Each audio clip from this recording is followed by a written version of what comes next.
झूठ बोलना, बिना सोचे समझे किसी कार्य को प्रारंभ कर देना, दुस्साहस करना, छल कपट करना, मूर्खतापूर्ण कार्य करना, लोभ करना, अपवित्र रहना और निर्दयता ये स्त्रियों के स्वाभाविक दोष हैं। स्त्रियों में प्रायः ये दोष पाए जाते हैं। वे सामान्य बात पर भी झूठ बोल सकती हैं, अपनी शक्ति का विचार न करके अधिक साहस दिखाती हैं, छल कपट पूर्ण कार्य करती हैं, मूर्खता अधिक, लोभ, अपवित्रता तथा निर्दयी होना ये ऐसी बातें हैं जो प्रायः स्त्रियों के स्वभाव में होती हैं। ये स्त्रियों के स्वाभाविक दोष हैं, अर्थात अधिकांश स्त्रियों में ये होते हैं।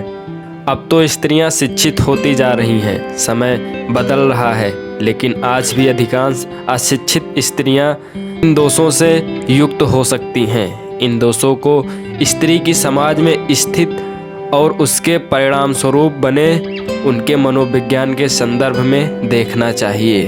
भोजन के लिए अच्छे पदार्थों का प्राप्त होना, उन्हें खाकर पचाने की शक्ति होना, सुंदर स्त्री का मिलना, उसके उपभोग के लिए काम शक्ति होना, धन के साथ साथ दान देने की इच्छा होना, ये बातें मनुष्य को किसी महान तप के कारण प्राप्त होती हैं। भोजन में अच्छी वस्तुओं की कामना सभी करते हैं, परंतु उनका प्राप्त होना है और उन्हें पहचाने की शक्ति होना भी आवश्यक है। प्रत्येक व्यक्ति चाहता है कि उसकी पत्नी सुंदर हो, परंतु उसके उपभोग के लिए व्यक्ति में काम शक्ति भी होनी चाहिए। प्रत्येक व्यक्ति चाहता है कि उसके पास धन हो, परंतु धन प्राप्ति के बाद कितने ऐसे लोग हैं जो उसका सदुपयोग कर पाते हैं।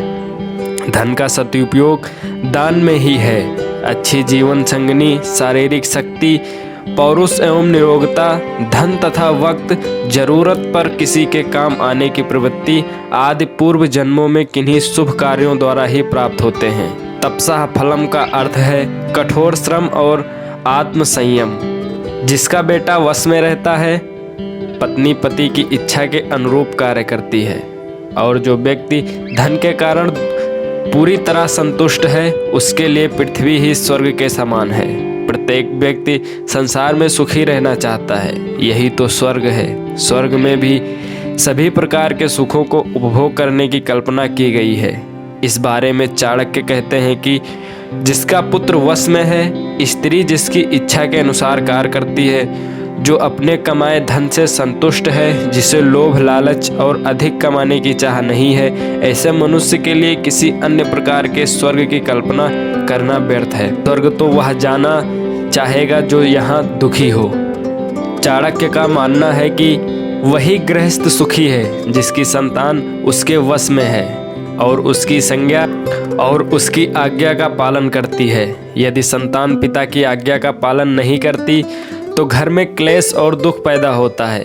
चाणक्य के अनुसार पिता का भी कर्तव्य है कि वह अपनी संतान का पालन पोषण भली प्रकार से करे। जिसने अपने कर्तव्यों से मुंह मोड़ लिया हो, उसे पुत्र से भी भक्ति की आशा नहीं करनी चाहिए। इसी प्रकार मित्र के विषय में चाणक्य का मत है कि ऐसे व्यक्ति को मित्र कैसे कहा जा सकता है जिस पर विश्वास नहीं किया जा सकता, और ऐसी पत्नी किस काम की जिससे किसी प्रकार का सुख प्राप्त न हो, तथा जो सदैव ही क्लेश करके घर में अशांति फैलाती हो, जो पीठ पीछे कार्य को बिगाड़े और सामने होने पर मीठी मीठी बातें बनाए। ऐसे मित्र को उस घड़े के समान त्याग देना चाहिए जिसके मुंह पर तो दूध भरा हुआ है परंतु अंदर विष हो। जो मित्र सामने चिकनी चुपटी बातें बनाता हो और पीठ पीछे उसकी बुराई करके कार्य को बिगाड़ देता हो, ऐसे मित्र को त्याग देने में ही भलाई है। चाणक्य कहते हैं कि वह उस बर्तन के समान है जिसके ऊपर के हिस्से में दूध तो भरा है परंतु अंदर विष भरा हुआ हो। ऊपर से मीठे और अंदर से दुष्ट व्यक्ति को मित्र नहीं कहा जा सकता। यहाँ एक बात विशेष रूप से ध्यान देने की है कि ऐसा मित्र आपके व्यक्तिगत और सामाजिक वातावरण को भी आपके प्रतिकूल बना देता है।